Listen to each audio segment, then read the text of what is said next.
이미 위험하다는 신호가 많이 나오고 있죠. 사실 1%대 성장을 보인 건 우리나라가 IMF 때하고 글로벌 금융위기 정도 수준이에요. 근데 최근에 한국의 경제가 안 좋은 건 뚜렷한 원인을 찾기가 좀 힘들다는 거예요. 이유가 뭐지? 왜 이렇게 안 좋지? 왜 이렇게 장사가 안 되지? 위기의 차원을 다르게 봐야 되는 거 아닐까? 예, 안녕하세요. 머니인사이드 구독자 여러분. 오래간만에 이렇게 찾아뵀는데요. 그동안 바빴습니다. 특히 저희가 또 경제를 얘기하니까 돈도 많이 벌어서 이렇게 좋은 일 많으셨으면 좋겠습니다. 미국에서 트럼프 대통령이 집권을 시작하면서 불확실성이 커졌죠. 경제나 자산 시장에 불확실성이 커졌다. 여기서 불확실성은 뭐냐면 손실 가능성이나 갑자기 경제가 나빠진다는 얘기가 아니고요. 어떻게 될지 잘 모르겠다. 이게 사실은 더 큰 리스크거든요. 그래서 경제나 자산 시장에서는 미래가 불투명할 때 가장 리스크가 큽니다. 즉 위험하다는 거죠. 그런 측면에서는 미국의 트럼프 대통령이 집권을 시작하고 관세라든가 여러 가지 무역 정책, 그리고 인플레이션에 대한 대응, 금리, 여러 가지 세계 경제에 미치는 그런 정책들이 앞으로 나올 가능성이 있기 때문에 이런 불확실성이 커졌다. 그런 측면에서 저희가 이거에 대해서 잘 대응하고 사실은 그런 측면에서 한국의 경제도 위험한 거 아닌가 이런 생각을 하게 됩니다. 불확실성 차원에서 저희가 가장 직접적으로 영향을 받는 건 환율이거든요. 그래서 환율의 변동성이 굉장히 커지고 있죠. 한때는 1,500원까지도 얘기가 나왔었는데 최근에 이제 조금 진정됐지만 어쨌든 이런 변동성이 커지면서 환율 위험이 크다 이런 얘기를 하고 있습니다. 즉 환율이 오른다는 건 뭐냐면 원화 가치보다 달러 가치가 더 비싸졌다는 얘기거든요. 그러면 이렇게 되면 수입 물가가 오르게 됩니다. 그러니까 우리가 예를 들어서 외국에서 수입해서 달러를 줘야 되는데 달러가 상대적으로 원화 대비해서 비싸졌으니까 그걸 사올 때 훨씬 더 비싼 가격에 사와야 되는 거죠. 그렇게 되면 한국의 물가가 계속 이렇게 오를 수밖에 없고 예를 들어서 경기가 가뜩이나 안 좋은 상황 속에서 한국의 금리라든가 이런 부분에 영향을 미칠 수 있다는 거죠. 그래서 이런 강달러 현상, 즉 환율이 오르는 현상이 수입 물가의 인상을 가져와서 물가를 불안정하게 만든다라는 게 가장 큰 문제고요. 두 번째는 사실은 이런 환율의 상승은 경제에서 기본적으로 자정작용으로 해소가 될 가능성을 과거에는 높여왔어요. 무슨 얘기냐면 환율이 오르잖아요. 그럼 수출이 잘 됩니다. 그렇게 되면 자연스럽게 경제가 좋아지면서 환율이 안정되는 그런 자정작용을 보이거든요. 근데 최근에 한국의 수출 구조를 보면 단순하게 가격 경쟁력으로 수출을 하는 상황이 아니다. 예를 들어서 환율이 오른다고 해서 한국의 제품이 외국에서 싸져서 수출이 잘 되는 구조가 아니기 때문에 사실 이렇게 환율이 상승하는 게 수출의 회복과 증가로 이어지지 못한다는 거죠. 그런 측면에서는 환율의 변동성이 커지고 그리고 고환율이 유지된다는 건 한국 경제에 굉장히 안 좋은 그런 상황이다라고 말씀드릴 수 있습니다. 지금은 가능성이 좀 낮게 보는데요. 그런데 저희가 예를 들어서 국가 신용등급이라든가 최근에 이제 정치적 상황이 불안한 상황이지 않습니까? 이런 어떤 불확실성이 지속되면 전 충분히 이렇게 환율이 더 오를 가능성도 있다고 보고 있고 그러면 과거에 없던 1,500원 이상 오르던 물론 IMF 크게 오른 경험이지만 그런 현상이 나타날 수도 그런 가능성도 충분히 저희가 고려해야 된다 그런 말씀을 드립니다. 그러니까 기본적으로 지금 한국의 경제가 가장 우려스러운 게 뭐냐면 내수 소비가 안 좋고 사람들이 소비를 증가시키지 못했고 반면에 고금리 구조에서 이자 비용이 증가하고 이런 상황이거든요. 그러면 금리를 낮춰야 되거든요. 기준금리를 계속 낮추면서 경기 부양에 나서야 되는데 미국이 금리를 낮추지 않으면 한국만 낮출 수는 없어요. 그러면 계속 환율은 올라가고 문제가 커질 수 있기 때문에 그래서 미국이 금리를 낮추지 않는 상황 속에서 그럼 한국도 금리를 못 낮추고 그러면은 한국은 경기를 부양시킬 수 있는 그런 정책, 쉽게 말해서 통화 정책을 쓰지 못한다는 거죠. 그런 측면에서는 미국이 이렇게 고금리를 유지하는 상태가 한국 경제에 결코 좋은 상황은 아니다라고 말씀드릴 수 있습니다. 이미 위험하다는 신호가 많이 나오고 있죠. 한국은행에서 최근에 발표한 경제성장률이 1.5%에서 1.6%를 예상했는데 이렇게 되면 마이너스 성장이거든요. 실제 성장률로 보면 그만큼 물가는 더 오르기 때문에 사실 1%대 성장을 보인 건 우리나라가 IMF 때하고 글로벌 금융위기 정도 수준이에요. 여러분들이 우리나라 경제가 이미 위험한 그런 상황이다. 근데 여기서 이 위험 을 어떻게 인지하고 대응하는 것에 따라서 굉장히 다른 차원의 이제 미래가 펼쳐지게. 그래서 일단 여러분들이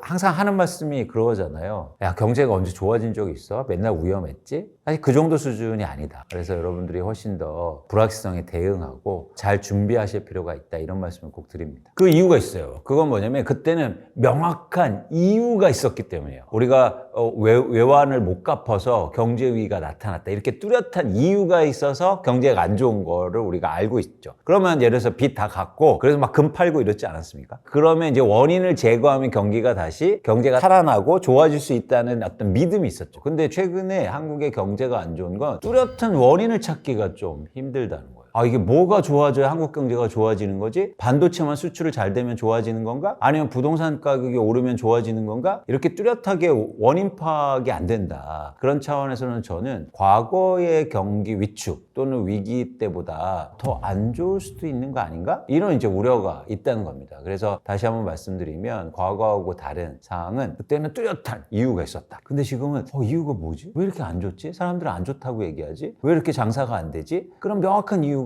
나타나지 않는다는 거죠. 그런 차원에서는 뭔가 저희가 좀 더 위기의 차원을 다르게 봐야 되는 거 아닌가 그런 생각을 좀 하고 있습니다.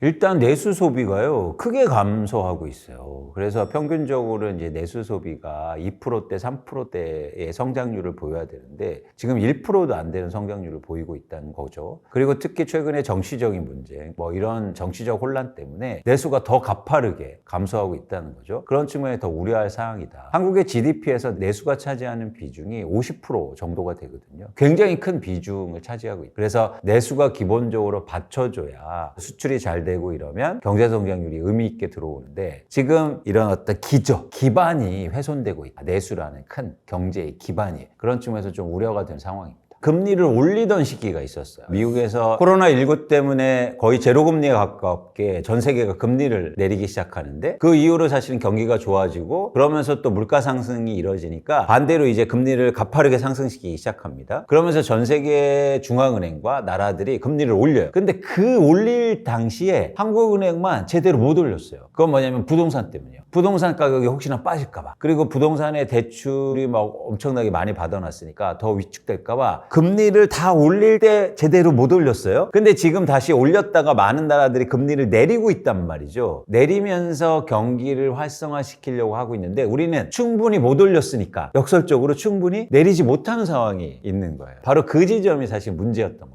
충분히 못 올려서 내리는 것도 못 내리고 있다. 한국과 미국 간의 금리 차도 유지되고 있고 제대로 통화정책이나 금융정책을 못 쓰고 있다는 거죠. 그런 측면에서 금리를 올린 시점에 한국은행이 실기한 게 아닌가 그런 생각을 저는 하고 있습니다. 일단 가격 상승세가 둔화되고 있고 이미 서울의 아파트를 중심으로 해서 하락을 보이고 있습니다. 실거래 가격으로 보면 아파트 가격이 떨어지고 있다라고 생각하시면 되고요. 그런데 상승하다가 떨어지고 있기 때문에 그 하락폭이 일단 지금은 제한적인 상황이죠. 이게 이제 첫 번째 가격 하락이 시작됐다라는 거고요. 두 번째는 뭐냐면 거래량이 크게 감소하고 있어요. 그래서 2025년 1월 기준으로 해서 제가 추정하고 있는 서울 아파트 거래량이 한 1,500건 정도 수준이거든요. 그럼 이 정도가 어느 수준이냐면 2024년도 거래가 많이 될 때 서울의 아파트 거래량이 거의 9,000건 정도 됐습니다. 9,000건에서 거의 1,500건으로 준 거예요. 거래량이 크게 감소하고 있다. 이게 이제 두 번째 팩트입니다. 그런데 가격이 하락하고 거래량이 준다는 건 수요가 감소하고 있다는 거예요. 쉽게 말해서 지금 시장에 아파트를 살 사람들이 엄청나게 감소하고 있다는 거예요. 그게 시장의 상황 하나고요. 근데 저희가 이제 전망이 중요한 거니까 이제 수요가 지금 그런 상황이고 공급 차원에서는 뭐냐면 매물이 중요하지 않습니까? 근데 지금 서울의 아파트 매도 물량이 9만 건 정도 돼요. 최근 한 3, 4개월간 한 7, 8천 건이 증가했거든요. 정리해 보면 지금 수요가 감소하고 있고 매물은 증가하고 있다. 이렇게 지금 서울이나 수도권의 부동산 시장을 여러분이 판단하시면 됩니다. 반면에 지방은 계속 거래량도 위축된 상황이고 가격도 뭐 일부 지역은 하락이 지속되고 있고 상승하지 못하고 있는 상황이다. 이렇게 정리하시면 됩니다.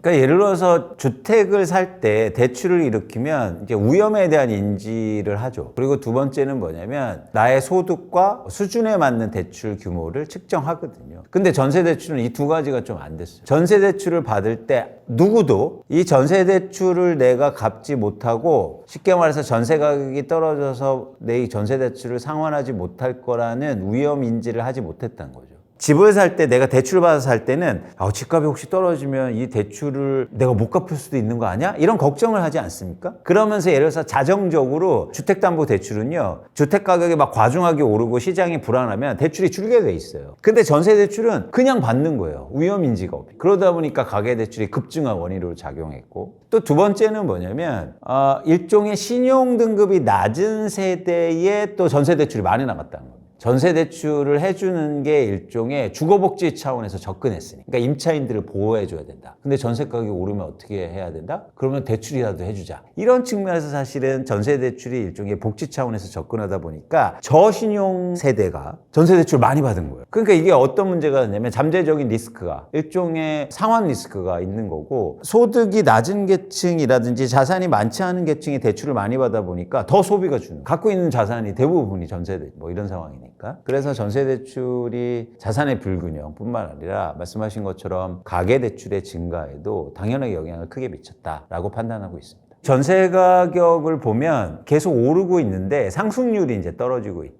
2025년도에는 전세 가격이 하락할 수도 있다라고 보고 있는데, 특히 이제 서울 같은 경우에 이유가 있는 게 뭐냐면 그 전세 가격을 감당해낼 수 있는 대출이 지속되지 못하고 있고, 또 하나 뭐냐면 그만큼 예를 들어서 유효 수요가 많지 않다는 거예요. 그러니까 전세 가격도 계속 오르려면 대출을 계속 받아서 올려줘야 되고, 또 하나 뭐냐면 내가 자산이 계속 불어나야 어쨌든 전세 보증금도 올려줘야 될 거 아닙니까? 그래서 전세 가격이 계속 오르기에는 좀 어렵지 않느냐. 그렇기 때문에 최근 그런 현상 때문에 전세 계약보다 월세 계약이 조금씩 증가하고 있어요. 전세를 감당해내지 못하니까 일종의 반전세, 반월세 이런 계약 비중이 증가하는 것도 그런 이유에 있습니다. 저는 전세 가격도 주택 가격 마찬가지로 지속해서 오르기에는 좀 한계가 있지 않느냐 보고 있습니다. 예를 들어서 뭐 전세대출도 마찬가지로 일종의 소득 규제라든가 DSR 규제도 들어갈 수 있는 문제고, 그러니까 고가의 전세 같은 경우에 그렇기 때문에 한계가 있는 거고요. 그 다음에 대출을 받는 사람들도 이제 경계가 하는 거죠. 무작정 제가 대출을 받아갖고, 왜냐면 금리가 여전히 높은 수준이니까 그 이자를 감당할 수 없는 거죠. 그래서 받는 입장도 그렇고 해주는 입장에서도 서로 경계하는 상황이다. 그래서 대출이 증가폭은 확실히 줄고 있다, 이렇게 판단하시면 좋을 것 같습니다. 전세 가격이 떨어진다는 건 아니고요. 명확히는 전세 가격 상승률이 둔화되고 그렇게 하락할 가능성이 존재한다는 거예요. 근데 반면에 입주 물량이 뭐 2025년도에는 증가하진 않고 조금씩 감소하고 2026년도에는 더 감소할 가능성이 있기 때문에 전세 가격이 그렇게 빠르게 하락하거나 아니면 크게 하락할 가능성은 좀 적어 보입니다. 그래서 상승률이 둔화된다, 이 정도로 이제 정리하시면 좋으실 것 같습니다.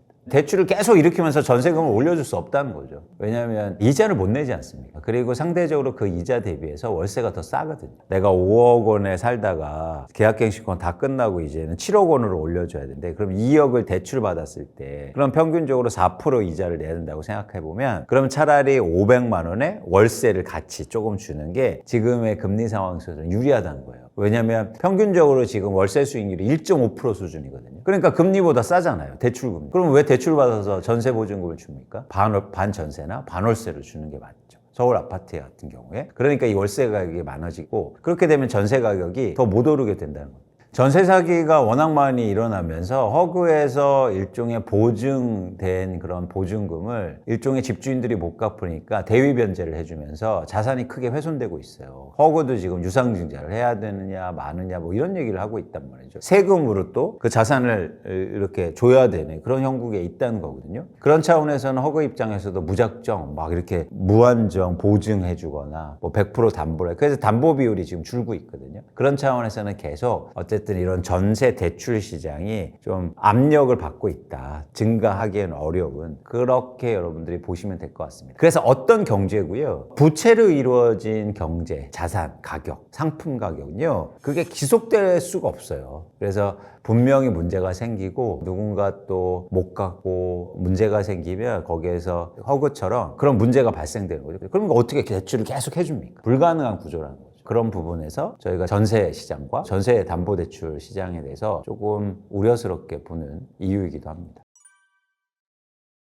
그렇습니다. 가장 큰 그 위기 신호는 뭐냐면 이제 두 가지인데요. 첫 번째는 공실률이 크게 증가하고 있어요. 예를 들어서 제가 통계 자료를 보니까 서울의 주요 지역의 공실률이 뭐 거의 두 자릿수, 10%, 20%대도 이루어진 지역이 있거든요. 이게 사실은 문제인 거죠. 왜냐하면 비어 있으니까. 그런데 저는 체감적으로 더 위기의식을 느끼는 게 새롭게 또 인테리어 하는 그런 부분도 크게 감소하고 있어요. 그 공실이 비면 또 누군가 들어가서 영업을 해야 되는데 거의 이제 영업을 새로 시작하는 분들이 없다는 거죠. 왜냐하면 2024년도에만 자영업자, 폐업자 수가 거의 100만 명이 넘어가고 있습니다. 그만큼 사실은 장사가 안 되고 폐업하는 사람들이 많으니까 당연히 공실률이나 뭐 꼬마 빌딩 말씀을 이제 하시는데 꼬마 빌딩의 가장 중요한 게 1층 상가지 않습니까? 그리고 2층 상가 이런 지역에 이제는 음식점이나 아니면 가게 유통하는 이런 가게들이 잘 돼야 되는데 그런 시장의 임대료가 일단 줄고 있고요. 가격도 거래도 거의 못 일어나고 있죠. 그리고 두 번째를 보셔야 될 게 뭐냐면 경매가 그러다 보니까 또 증가하고 있다는 거죠.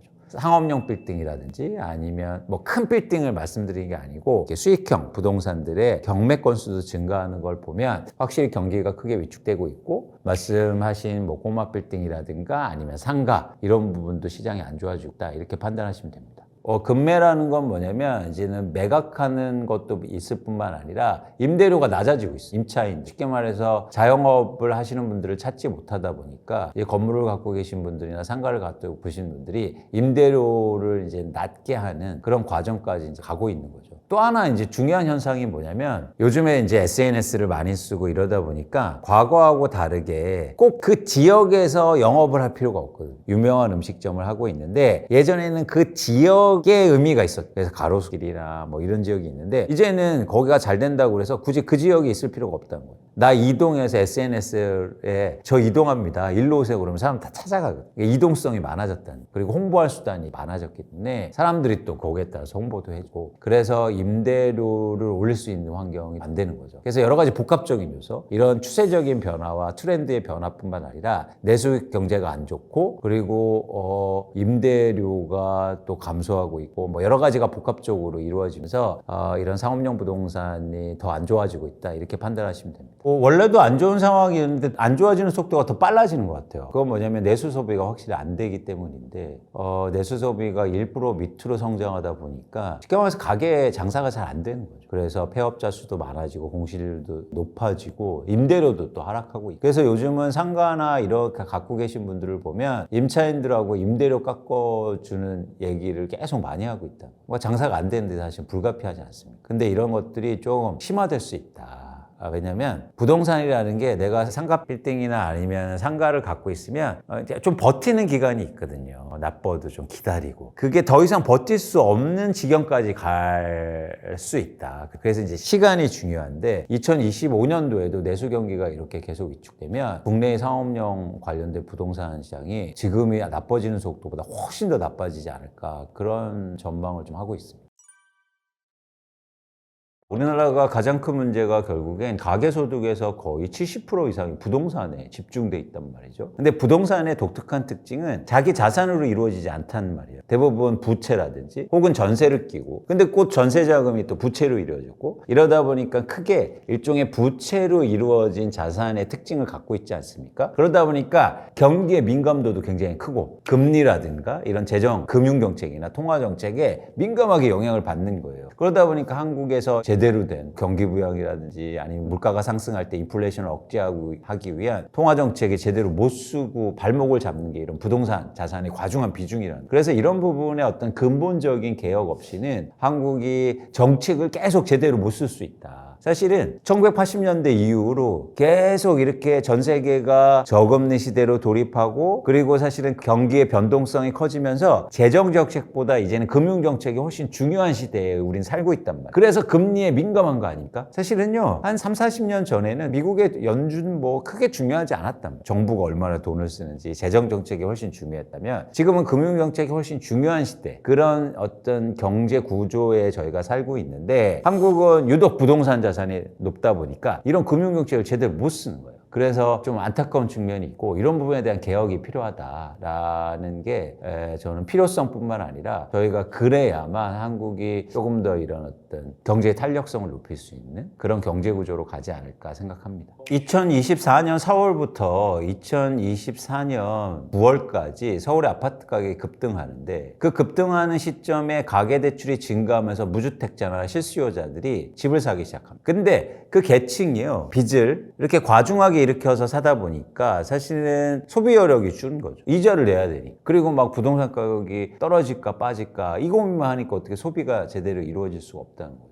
우리가 왜 부동산 자산이 국가 전체의 경제 차원에서는 안 좋냐면 생산성이 가장 낮은 자산. 예를 들어서 여러분 한번 생각해 보세요. 부동산 가격이 오른다고 해서 좋은 게 뭐가 있을까요? 국가 경제에. 집을 많이 갖고 있는 사람 좋고 비싼 집을 갖고 있는 사람 좋고 근데 부동산 가격이 오른다고 해서 갑자기 막 돈을 많이 씁니까? 그렇지도 않아요. 왜냐면 부동산 가격이 오르는 게 중요한 게 아니라 그걸 처분해서 이익이 생겨야 뭔가 소비 여력도 생기고 돈도 쓰는데 우리는 대부분 갖고만 있다는 거죠. 그러니까 실현이익은 적고 계속 갖고만 있고 그러니까 소비 여력도 줄고 경제의 탄력성을 줄이는 영향이 큰 거죠. 부동산 자산이라는 게 생산성이 가장 낮은 자산이기 때문에 한국이 여기에 발목을 계속 잡혀 있는 한 근본적인 문제 해결은 되게 어렵다. 근데 이건 당위론적 관점이죠. 뭐 그렇기 때문에 예를 들어서 그럼 내 집 마련하지 말자는 거냐, 부동산 사지 말자 이 말씀을 드리는 게 아니에요. 그거는 우리가 처해진 현실이다 하고 현실과 사실은 개인의 대응은 또 다른 차원의 문제인 거죠. 그래서 우리나라 경제 구조를 볼 때 일단 그런 과중한 부동산 자산의 비중이 높은 건 항상 안 좋다고 저희가 판단하고 있는 겁니다.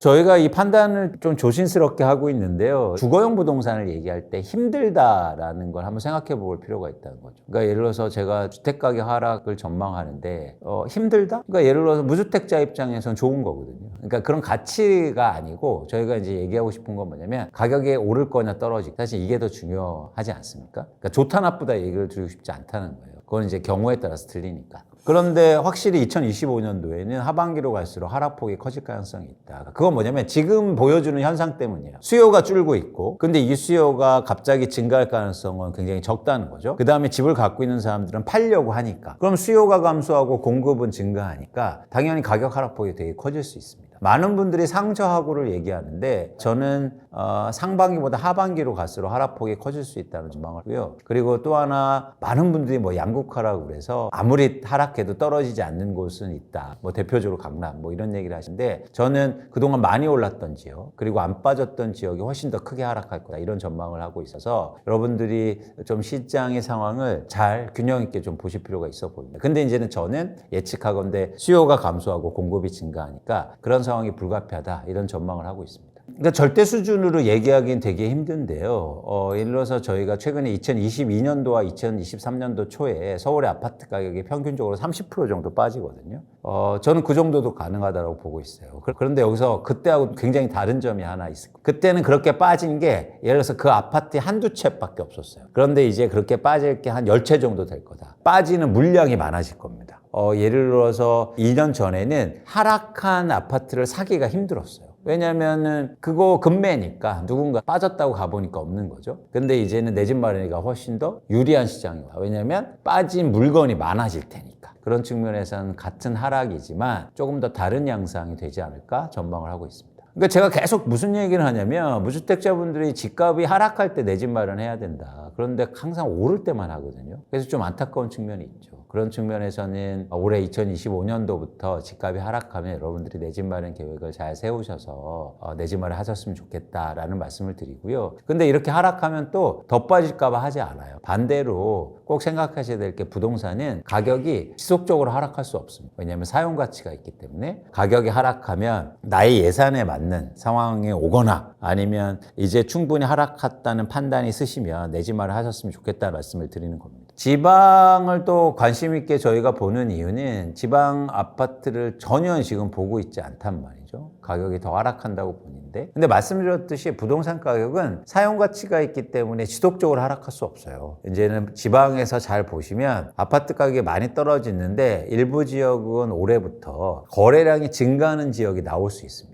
그러면 그 지역은 다시 가격이 상승한다는 굉장히 강력한 신호거든요. 그래서 여러분들이 뭐 지방으로 끝났다 이런 얘기가 항상 어떤 걸 만들어 왔냐면 그 뒤로부터 부동산 가격도 오릅니다. 그래서 여러분들이 지방에서 거주하는 분들도 내 집 마련 계획을 잘 세우셔서 그리고 나의 수준과 나의 재정 상황과 그리고 시장 상황을 같이 보시면서 자산 시장은 부동산하고 주식도 똑같아요. 계속 하락하는 것도 없고 계속 오르는 것도 없거든요. 가격이. 그래서 이런 변화를 인지하시면서 계획을 잘 세워보시면 좋겠다. 그리고 그런 측면에서는 지방도 충분히 기회가 있을 수 있다고 보는 겁니다. 제가 강조하지만 내 집 마련하시고 무주택자분들은 집값이 하락할 때 하시라라는 말씀을 꼭 드려요. 그런 기회가 오고 있다. 그래서 꼭 좋은 시장이 오니까 좋다는 게 뭐냐면 무주택자 입장에서 좋다는 거죠. 그런 입장에서는 여러분들이 계획을 잘 세워보셨다면 좋겠다는 말씀을 드리고요. 또 나는 집을 많이 갖고 있는데 어떻게 해요? 뭐 그분들 알아서 잘 하시겠지만 지금은 부동산 자산을 줄일 때입니다. 그게 여러분들의 자산을 지키기 위한 가장 좋은 방법입니다. 현명한 판단을 잘 해보시기 바랍니다. 항상 우리가 고민해야 될 건 미래는 우리가 예측할 수 없다는 거예요. 저도 이렇게 미래 얘기를 하지만 제 얘기 틀릴 수 있습니다. 그래서 결국은 어떤 거냐면 그런 확신에 찬 행동은 지양할 필요가 있다는 거예요. 저는 시장을 예측하는 입장이니까 이렇게 가격이 하락한다, 상승한다를 명확하게 얘기하지만 여러분들은 실제 생활을 하셔야 되는 분들이니까 미래에 대응하고 불확실성을 줄이고 예를 들어서 내가 집을 엄청 많이 갖고 있어. 그러면 이런 상황에서는 당연히 줄여야 되죠. 반대로 집이 없으시면 가격이 하락할 때 내 집 마련하시고 사실 이렇게 대응을 잘 하셨으면 좋겠다는 말씀을 드립니다.